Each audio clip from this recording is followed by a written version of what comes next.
Assalamualaikum warahmatullahi wabarakatuh. Bagaimana kabar teman-teman? Semoga dalam keadaan sehat walafiat.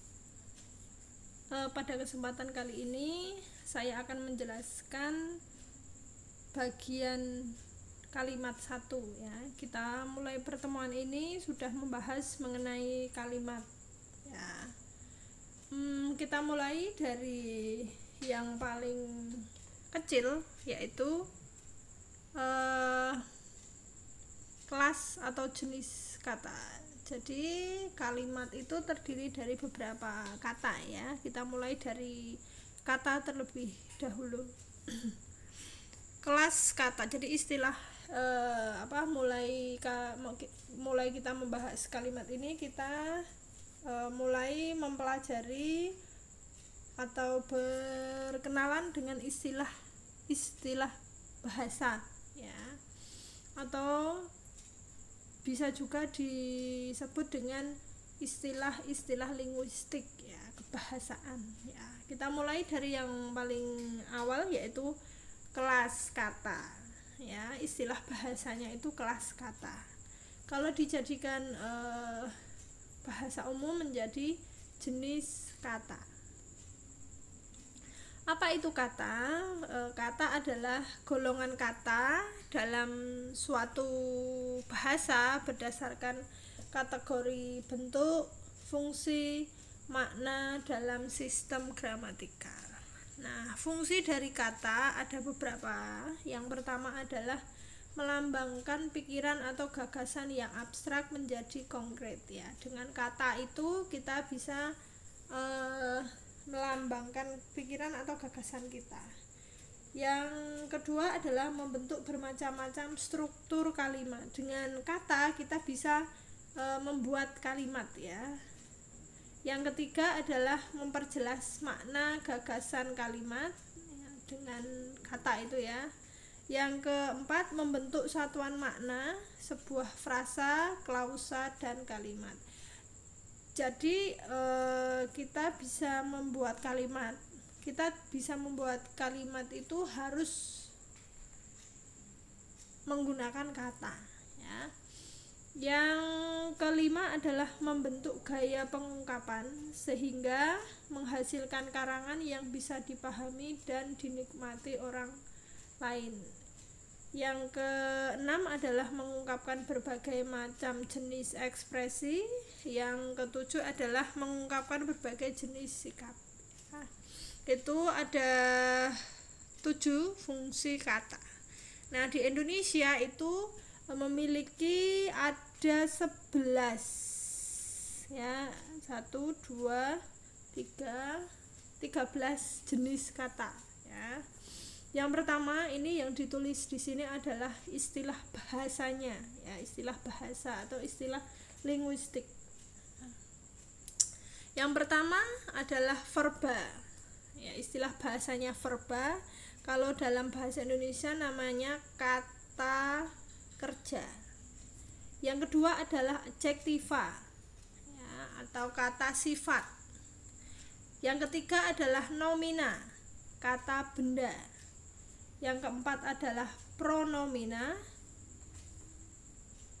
kata ganti. Yang kelima adalah numeralia, kata bilangan. Yang keenam adalah adverbia, kata keterangan. Yang ketujuh adalah interrogativa, kata tanya. Yang kedelapan adalah demonstrativa, itu kata tunjuk. Yang ke-9 adalah artikula, itu kata sandang. Yang ke-10 adalah preposisi, itu kata depan. Yang ke-11 adalah konjungsi, kata hubung. Yang ke-12 adalah fatis, kata ajakan ya. Yang ke-13 adalah interjeksi atau kata seru. Nah, yang ditulis di sini adalah istilah bahasanya ya, atau istilah linguistiknya. Jangan sampai Anda keliru dalam mengucapkannya. Kata verba, nah itu ungkapan yang salah ya, karena verba itu sudah di dalamnya atau artinya sudah kata kerja, jadi tidak boleh Anda mengucapkan kata verba ya, begitu ya. Ada 13 jenis kata. Yang pertama adalah verba atau kata kerja. Cara mengidentifikasinya, yang pertama adalah bentuk morfologisnya. Morfologi itu adalah ilmu yang mempelajari tentang asal usul bentuk kata ya. Morf di sini artinya bentuk ya. Salah satu kajian morfologi itu adalah adanya imbuhan dan akhiran. Nah, itu dikaji dalam morfologi ya, ilmu yang mempelajari bentuk kata. Yang kedua, dengan cara mencermati perilaku sintaksis. Nah, sintaksis ini adalah ilmu yang mempelajari kalimat ya, sintak atau sintak ya, kalimat. Yang ketiga, dengan mencermati perilaku semantik. Nah, semantik ini artinya ilmu bahasa, ilmu yang mempelajari makna sebuah kata, namanya semantik. Ditambahkan juga bahwa verba itu dapat didampingi kata tidak ya, itu cara mengidentifikasinya berdasarkan bentuknya atau morfologisnya. Ada beberapa jenis verba. Yang pertama ada verba dasar ya, atau kata kerja dasar. Contoh ada makan, minum, pergi. Yang kedua ada verba turunan. Nah, verba turunan di sini sudah diberi imbuhan, awalan atau imbuhan dan awalan. Contoh mempelajari itu mendapatkan imbuhan dan akhiran dan awalan. Kemudian bertanya itu mendapatkan awalan. Perbaiki berarti mendapatkan awalan dan akhiran. Jenis yang ketiga adalah reduplikasi atau kata ulang ya. Contoh ada kata minum-minum, berjalan-jalan, itu contoh kata ulang. Yang keempat adalah majemuk ya. Kata majemuk itu dua kata yang bila dijadikan satu akan menimbulkan makna yang baru.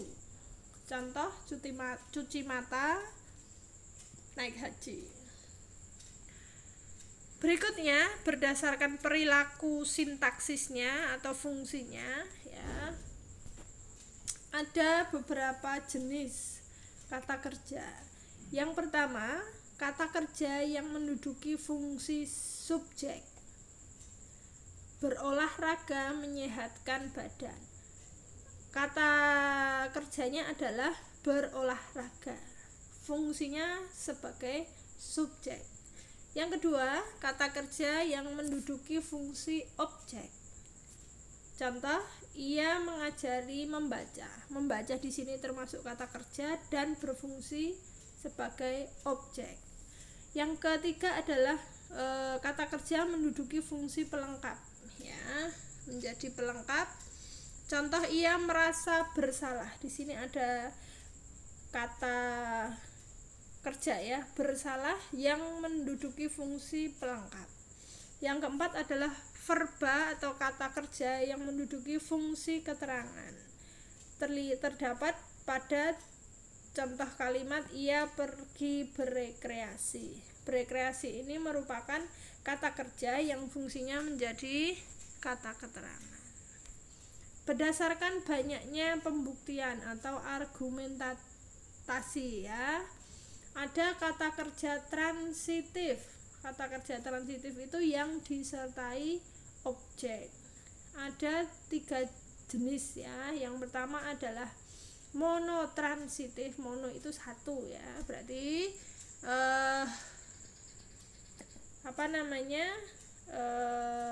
yang disertai objeknya hanya satu. Contoh menyanyikan lagu itu adalah kata kerja transitif ya, harus disertai objek. Objeknya di sini adalah lagu ya, termasuk kata kerjanya adalah menyanyikan. Yang kedua adalah verba bitransitif. Tadi mono itu satu, kalau bi itu berarti dua. Contoh membaca majalah dan surat. Membacanya itu adalah kata kerja ya, kemudian diikuti dengan objek. Objeknya ada dua, yaitu majalah dan surat. Yang ketiga adalah verba ditransitif ya, semua kedudukannya sama ya. Contoh lembaga pendidikan nasional, lebih dari dua objeknya ya. Yang kedua adalah verba intransitif, berarti tidak menghendaki objek. Contoh dalam kalimat ia berdagang ya, di sini ada kata kerja berdagang. Berikutnya berdasarkan jenis dalam hubungan verba dengan nomina, dibagi menjadi yang pertama ada verba aktif, subjeknya sebagai pelaku ya. Contoh ia mempelajari kelas kata, di sini ada subjek ya, verba aktif. Berarti kalau aktif itu biasanya diawali dengan huruf diawali dengan me, diakhiri dengan i ya, kemudian subjeknya sebagai pelaku. Ia mempelajari kelas kata. Nah, verba aktif di sini adalah kata mempelajari. Yang kedua adalah verba pasif sebagai sasaran atau penderita. Contoh dalam kalimat ia diberi hadiah ya, di sini kata kerjanya adalah diberi, kemudian sebagai sasaran penderitanya, verba pasif ya. Yang ketiga adalah verba antiaktif atau urgatif, tidak dapat dibentuk menjadi verba aktif. Contoh adalah mereka dianiaya. Nah, itu tidak bisa diubah menjadi verba aktif ya, namanya verba antiaktif. Yang berikutnya adalah ada verba antipasif, tidak dapat dibentuk menjadi pasif. Jadi dalam kalimat nenek meninggal, nah itu tidak bisa dipasifkan menjadi ditinggal nenek. Nah, itu tidak bisa dipasifkan ya. Oke, kemudian berdasarkan interaksi antara verba dengan nomina pendamping ya, ada verba resiprokal atau berbalas atau saling melakukan. Contoh mereka berpukulan. Nah, berpukulan ini termasuk verba resiprokal, artinya saling atau berbalas ya. Yang kedua adalah verba non resiprokal, tidak berbalas. Contoh dalam kalimat ia sedang berhias. Nah, di sini ada kata berhias, kata kerja berhias, di sini tidak berbalas ya. Berdasarkan perpindahan kelas kata ada yang namanya verba denominal, yaitu perpindahan dari nomina ke verba. Nomina itu kata benda menjadi kata kerja.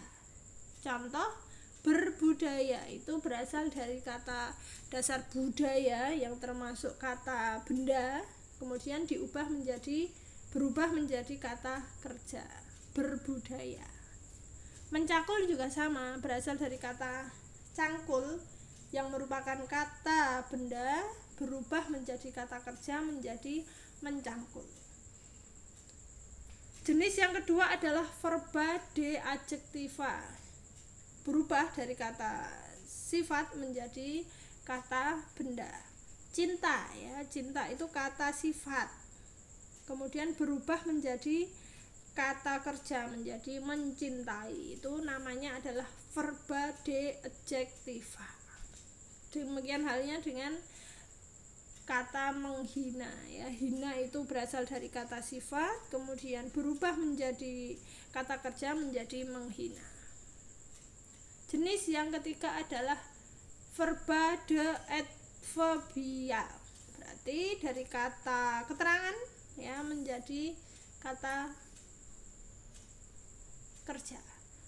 Awal itu merupakan kata keterangan berubah menjadi kata benda menjadi mengawali. Mungkin juga sama, itu merupakan kata keterangan kemudian diubah menjadi kata kerja menjadi memungkinkan. Ya. Ada beberapa jenis ya verba ya. Berikutnya adalah adjektiva atau kata sifat. Ditandai dengan dapat didampingi dengan lebih, sangat, agak, dan paling. Kata sifat itu contohnya cinta. Nah, cinta itu berarti bagaimana tandanya? Tandanya bisa didampingi dengan kata lebih, sangat, agak, paling. Paling cinta, lebih suka, sangat cantik, agak murah. Nah, itu adalah salah satu ciri dari kata sifat atau adjektiva. Berdasarkan bentuknya, adjektiva dibagi menjadi yang pertama adalah adjektiva dasar, kata sifat dasar. Contoh, baik, adil, boros, buruk, ya, dan lain-lain. Yang kedua adalah adjektiva turunan, kata sifat turunan. Turunan ini berarti bisa diberi tambahan awalan atau akhiran. Contoh, alami, baik-baik. Yang ketiga adalah adjektiva paduan kata atau frasa. Nah, ini ada dua jenis. Yang pertama adalah adjektiva subordinatif ya, jika salah satu kata menerangkan kata yang lain. Contoh, panjang tangan. Ya, itu yang diterangkan adalah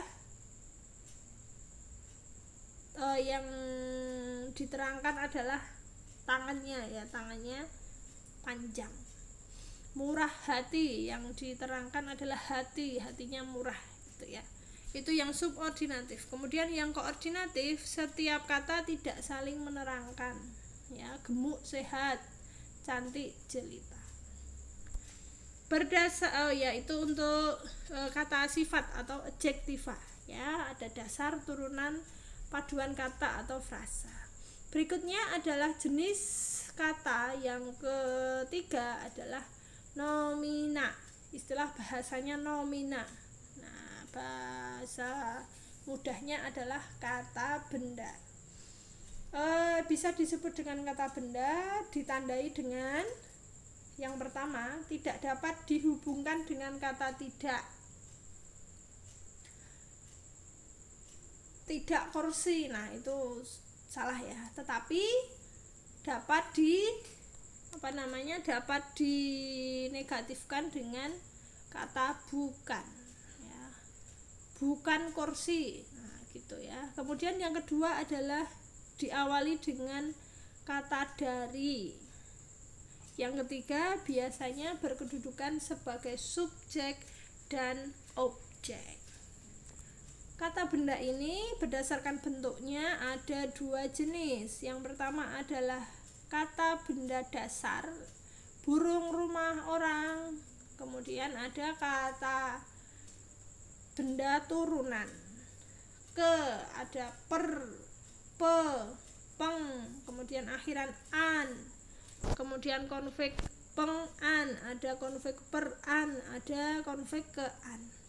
Ketua, persegi, petinju, pengacara, bacaan, kiriman, pengawasan, persatuan, kemerdekaan.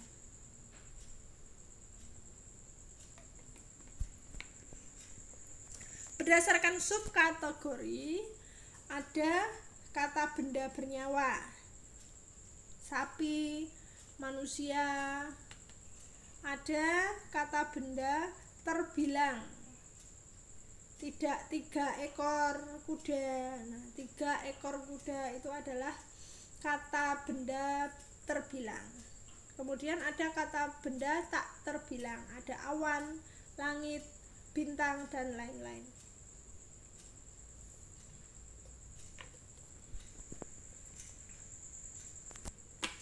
Jenis kata yang berikutnya adalah pronomina. Istilah bahasanya pronomina. Bahasa Indonesianya adalah kata ganti. Nah, ini sudah Anda pelajari sejak SD, mungkin sudah dipelajari kata ganti. Kata-kata yang dipakai untuk mengacu ke nomina lain, jadi pengganti ya. Fungsinya ini mengganti nomina. Dengan pengguna nomina berulang dapat diganti. Di sini ada istilah antecedent, artinya nomina yang diganti. Macam-macam pronomina, macam-macam kata ganti. Ada yang pertama adalah kata ganti persona, yaitu kata ganti yang mengacu pada orang. Kata ganti persona ini ada 3 ya. Yang pertama adalah kata ganti orang pertama tunggal ya. Kemudian kata ganti orang pertama jamak, kata ganti orang kedua tunggal, kata ganti orang kedua jamak, kemudian ada kata ganti orang ketiga ya. Ini sudah Anda pelajari sejak SD ya. Kata ganti orang pertama tunggal, saya, aku, dakuku. Kata ganti orang pertama jamak, kami. Kata ganti orang kedua tunggal, engkau, kamu, Anda, dikomu. Kata ganti orang kedua jamak, kalian, kamu sekalian, Anda sekalian. Kata ganti orang ketiga, ia, dia, beliau, nya. Nah, ada kata ganti penunjuk ya. Ada penunjuk umum, ini, itu, ialah, anu. Ada kata penunjuk tempat, kata ganti penunjuk tempat, situ, sana, sini. Yang berikutnya ada kata ganti penanya atau pemarkah pertanyaan. Apa, siapa, mana. Apa itu mengapa, kenapa, dengan apa. Kemudian ada siapa dan mana, di mana, kemana, dan seterusnya. Berdasarkan hubungan dengan nomina ya. Pronomina intratekstual dalam hubungan teks yang sama. Nah, maksudnya adalah kata ganti di dalam teks, dalam satu teks ya. Contoh, Rudi sahabat saya, ia bekerja di rumah sakit. Kalimat satu dengan kalimat yang dua itu terdapat dalam satu konteks ya. Jadi kata ganti yang terdapat dalam satu konteks atau teks yang sama. Di situ ada kata ganti ia, pengganti dari Rudi. Yang kedua adalah pronomina ekstratekstual, kata ganti yang teksnya berbeda. Contoh, saya yang mengerjakannya. Yang kedua, itu yang telah lama ku tunggu. Itu dannya bersifat anaforis, berarti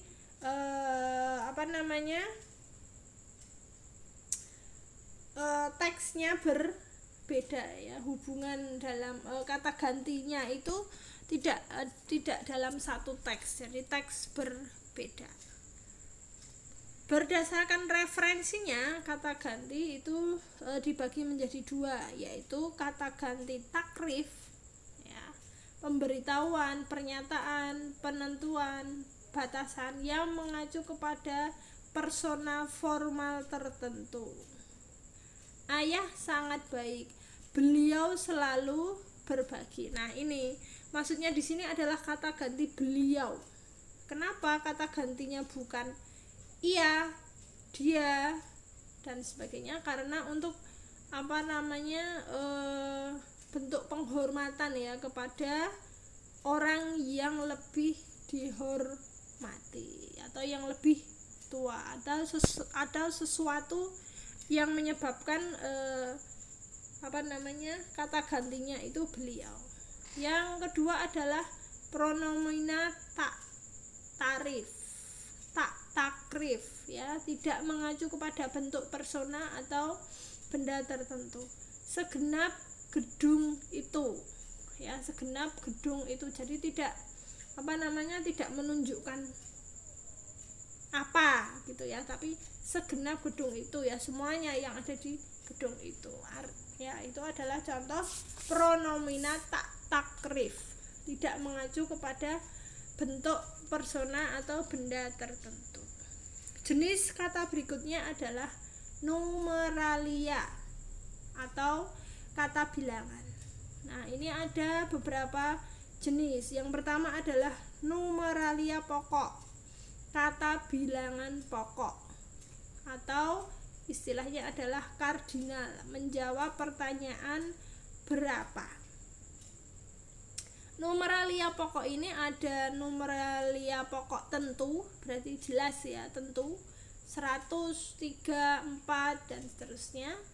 Ada numeralia pokok kolektif, berarti banyak, lebih dari satu ya, atau dalam kelompok ya, ketiga pemain. Nah, itu adalah kolektif. Kemudian ada numeralia pokok distributif ya, tiap-tiap, setiap dan lain-lain.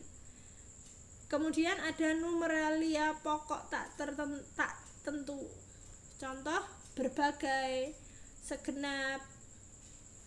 Kemudian jenis yang kedua adalah numeralia tingkat atau ordinal, menjawab pertanyaan keberapa ya. Berikutnya ada numeralia kolektif ya, satuan bilangan.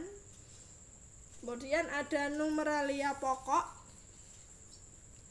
klitika, ada eka warna, pancawarna dan lain-lain. Jenis kata berikutnya adalah adverbia atau kata keterangan, memberi keterangan pada verba, adjektiva, nomina prediktif atau kalimat. Kemudian dapat didampingi adjektiva, numeralia atau preposisi.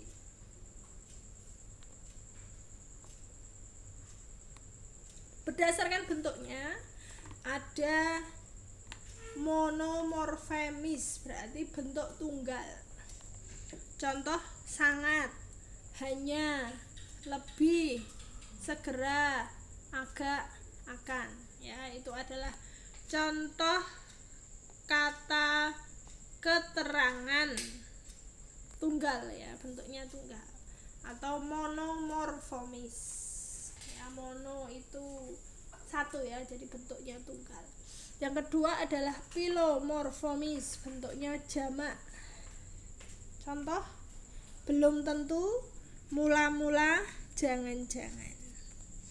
Jenis kalimat kata berikutnya adalah interrogativa. Interrogativa itu adalah kata tanya ya, kata yang berfungsi meminta informasi tertentu kepada orang lain. Ada kata tanya ya, apa, berapa, siapa saja, yang mana, mengapa, kapan dan lain-lain. Jenis kata berikutnya adalah artikula, artinya adalah kata sandang. Fungsinya adalah untuk membatasi makna nomina ya, makna kata benda. Kata sandang terdiri dari si, sang, para, sri, dang, umat, kaum. Nah, penulisan kata sandang ini sudah Anda pelajari dalam Puebi ya, kata sandang, bagaimana cara penulisannya dan huruf besar atau huruf kecil dan seterusnya ya. Jenis kata berikutnya adalah preposisi atau kata depan, kata yang terletak di depan kata lain sehingga berbentuk frasa atau kelompok kata. Di sini ada dua jenis preposisi dasar ya, kata depan dasar, di, ke, dari, pada, demi. Kemudian ada kata depan turunan ya, diberi awalan, ada di antara, di atas, keluar, dan lain-lain. Jenis kata berikutnya adalah konjungsi atau kata hubung. Ini sudah Anda pelajari, mulai SD sudah Anda pelajari ya. Konjungsi atau kata hubung fungsinya adalah menghubungkan bagian-bagian kalimat. Jenis konjungsi ada dua, yaitu konjungsi intra kalimat, menghubungkan antara kalimat antara kata satu dengan kata yang lain dalam satu kalimat ya. Kata hubungnya agar, atau, dan, serta, tetapi, sehingga, dan lain-lain. Yang kedua adalah konjungsi ekstra kalimat, konjungsi yang menghubungkan antara kalimat satu dengan kalimat yang lain. Contoh ada jadi, di samping itu, akibatnya, oleh karena itu, dan lain-lain. Konjungsi intra kalimat itu konjungsi yang ada dalam satu kalimat, jadi tidak ada tanda baca di dalamnya karena menghubungkan dalam satu kalimat ya, menghubungkan kata hubung yang ada di dalam satu kalimat. Berbeda dengan konjungsi ekstra kalimat. Kalau konjungsi ekstra kalimat itu menghubungkan antara kalimat satu dengan kalimat yang lain. Jenis kata berikutnya adalah fatis atau kata ajakan ya. Kata dalam sebuah kalimat yang berfungsi memulai, mempertahankan, atau mengukuhkan pembicaraan. Ini fatis ya, kata ajakan. Ah, ayo, kok, mari, nah, dan ya, itu adalah fatis. Jenis kata berikutnya adalah interjeksi atau kata seru ya, kata yang bertugas mengungkapkan rasa hati seseorang ya, istilahnya adalah interjeksi. Alhamdulillah, wah, dan seterusnya. Di sini ada jenis katanya. Nah, ada 13 jenis kata di Indonesia ya. Di slide terakhir ini ada latihan ya, nanti silahkan Anda latihan sendiri, menulis jawabannya sendiri dengan dengan cara ini ada kata yang ditulis atau diketik dengan warna kuning ya, ini termasuk kata apa. Nah, Anda bisa latihan di slide terakhir ini ya. Oke, ini saja penjelasan jenis kata ya. Selanjutnya nanti akan dijelaskan setelah kata, yaitu frasa.